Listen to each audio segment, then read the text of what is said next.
Dictation start होगा 5 second बाद। Start. महोदय, मैं कानून मंत्री जी से कहना चाहता हूं कि परिवार नियोजन का कार्य अगर इस मुल्क में नहीं हुआ तो इस देश में यह जनता सरकार तो क्या ऐसी हजार जनता सरकारें आ जाए, इस समस्या का हल नहीं ढूंढ पाएगी। हमारे हिंदुस्तान की जनसंख्या का 1/3 अमेरिका की जनसंख्या है। हिंदुस्तान से अमेरिका का क्षेत्रफल 4 गुना बड़ा है और हिंदुस्तान से रूस का क्षेत्रफल 7 गुना बड़ा है।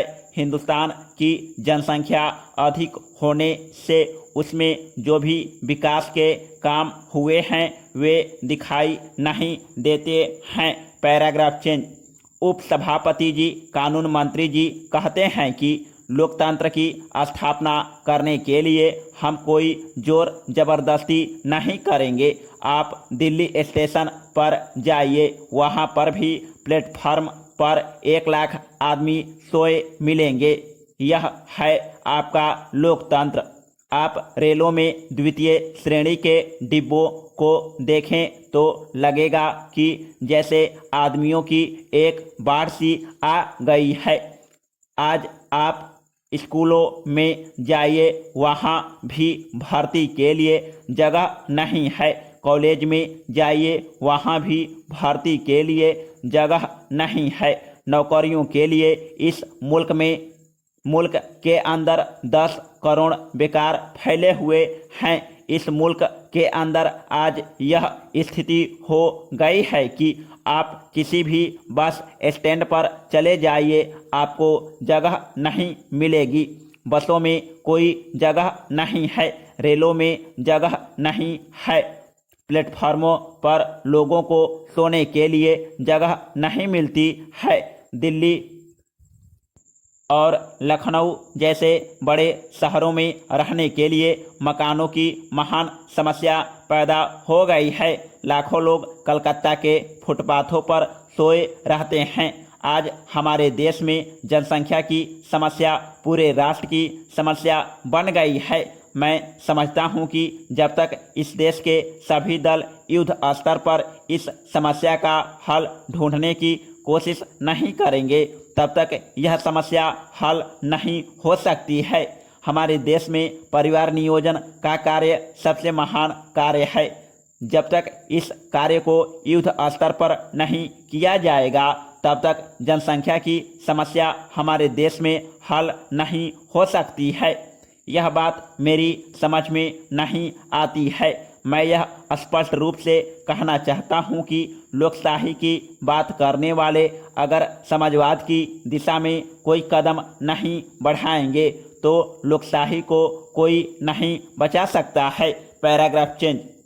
आदरणीय उपसभापति महोदय, जनता पार्टी की सरकार जब से सत्ता में आई है तब से इन्होंने न तो रेडियो के माध्यम से जनसंख्या पर नियंत्रण करने के लिए कोई प्रचार किया है और न ही परिवार नियोजन से क्या लाभ हैं उसके संबंध में रेडियो पर या अखबारों में कोई प्रचार किया है।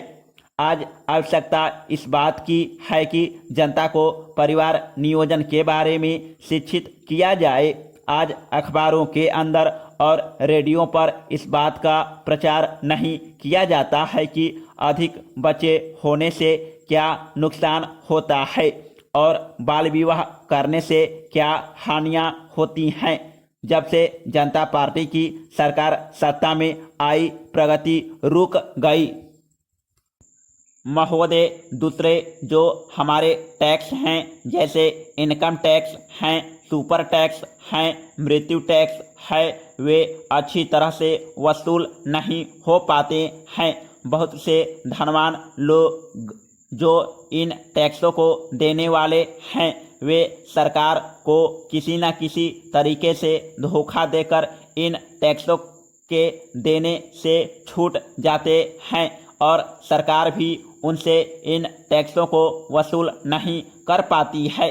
इसलिए मेरा निवेदन है कि जो ऐसे धनवान लोग हैं जिनके ऊपर सरकार का टैक्स बकाया है, जो टैक्स देने में चोरी करते हैं, उनसे सख्ती के साथ टैक्स वसूल किया जाना चाहिए।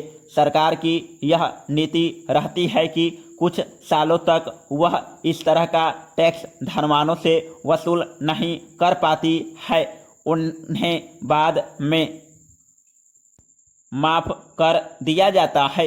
इस तरह की जो नीति है वह अच्छी नहीं है। सरकार को धनवानों से समय पर और सख्ती के साथ टैक्स वसूल करना चाहिए। हमारे देश में वातानुकूलित बात चारों तरफ चल रही है। रेल में आप जाइए तो आपको डिब्बे वातानुकूलित मिलेंगे और चीज़ों के रखने के लिए भी अब वातानुकूलित मकान बनने लगे हैं। इसलिए मेरा निवेदन है कि जितनी भी हमारे देश में ऐसी चीज़ें हैं, इनके अतिरिक्त जैसे शराब है, सिगरेट है, इन पर भी सरकार खूब टैक्स लगा सकती है, मेरा अपना घाटा पूरा कर सकती है। इसके उपरांत अगर इनकम टैक्स और सुपर टैक्स में बढ़ोतरी की ज़रूरत है तो वह भी उसको बढ़ाना चाहिए। लेकिन जो नए टैक्स बढ़ाए हैं उनमें खासकर कृषि पर जो टैक्स लगने जा रहा है, सरकार को चाहिए कि उसे माफ़ कर दे, उसे बिल्कुल हटा दे।